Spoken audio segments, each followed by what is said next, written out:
Comme tous les vendredis, Eric Foguet est là pour éveiller nos papilles gustatives. Mais avant cela, musique, s'il vous plaît. Mangez-moi, mangez-moi, mangez-moi, mangez-moi, mangez-moi, mangez-moi.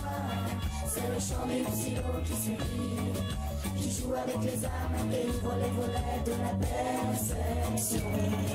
Voilà. Je vais parler des champignons. Alors les champignons, bah forcément, hein, c'est une vraie sortie de week-end en famille. On peut emmener les enfants, hein, tout au contraire.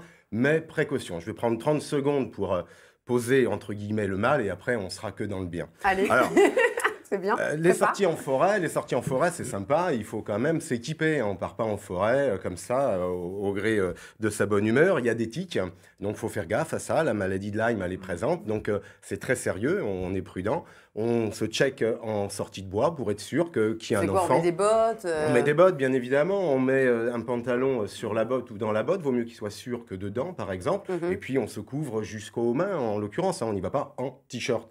Un chapeau, c'est indispensable, bien évidemment. Alors, partir aux champignons, bah, forcément, c'est aller en forêt. Alors, notre région regorge de forêts assez sympathiques. Je vais délivrer tous les bons coins qui a cèpe, à girolles et autres champignons. Ça se donne pas les coins de champignons. Si je balance tout, je savais que Bruno Solo était là, je balance tout moi aujourd'hui. Je donne tout, la forêt de Mayenne, je la donne, la forêt de Persaigne, je la donne, la forêt de Berce, je la donne, le Gavre, bien évidemment, la forêt de Viro. On me posait la question, c'est comment on trouve des champignons? Bah, comment on trouve des champignons? Déjà, il faut sortir. Il n'y a pas que les forêts, il y a les bois, les chemins vicinaux. Comment, Bruno? Non, je disais les piscines. Les piscines. Alors, cela, on y reviendra, mais en fin de chronique, ils ne sont pas mangeables. Par contre, deuxième précaution, c'est que les champignons sont bien sûr poreux et il ne faut pas aller ramasser n'importe où et n'importe comment. Alors, deuxième usage, un champignon, c'est quoi? Bah, c'est un pied et un chapeau, mais si vous les ramassez en bordure de route, ils sont peut-être effectivement gorgés d'hydrocarbures. Donc, il faut faire très attention.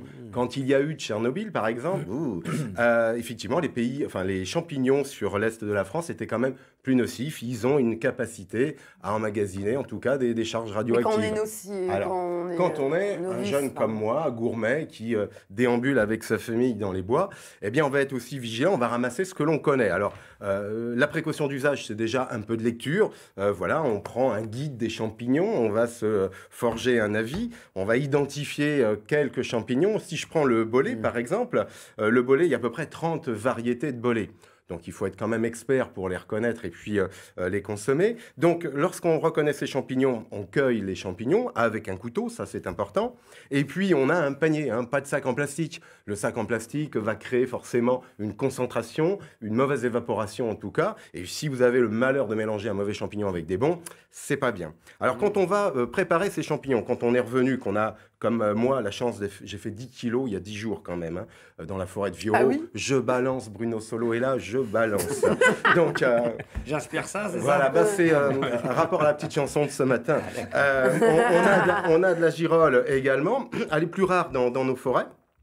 Et tout à l'heure, je n'ai pas parlé de Saint-Jean-de-Mont, mais je le fais ici, je balance toujours. Le bolet des pins, il est génial parce qu'il est succulent, il est bien gras et c'est un très beau produit. Alors, je voudrais quand même faire tomber aussi un deuxième a priori sur le champignon, c'est comment on les prépare. La majorité des gens, souvent, que ce soit du petit champignon de Paris, je le mets également ici, on les jette dans l'eau. Non, on ne jette pas un champignon dans l'eau, bien évidemment. Un champignon, on prend un économe, c'est pratique, et puis on va effectivement enlever le surplus de terre qu'on peut avoir sur le pied, puisqu'un champignon est doté d'un pied et d'un chapeau. On va donc, je vais aller rapidement, je ne vais pas le faire tout en entier, mais ça se nettoie avec un économe, éventuellement avec un couteau à bout pointu. On ne sépare pas, bien sûr, le pied du chapeau et on va le rincer poliment dans de l'eau et on va l'essuyer avec un grand bain, quoi. sopalin ou forcément un chiffon. Une fois qu'on en est là, il va falloir passer, je dirais, à des phases, je dirais, plus gustatives. C'est ça qui est important. Mais avant de passer à la phase gustative et lorsqu'on a fait ses pluches, on est bien sûr, si on a été collecter ces champignons en forêt, passer par la case pharmacien.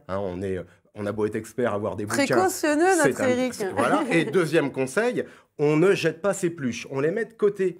Parce que lorsqu'on va faire sa petite poêlée, que j'explique à l'instant, une poêlée, on va prendre son champignon, on va d'abord les faire saisir une première fois. Ils vont donner leur eau. on jette l'eau, on égoutte ces champignons, et puis après, deuxième passage au feu, et là, on va pouvoir assaisonner, qui au persil, qui à l'ail, éventuellement à l'échalote, il y en a.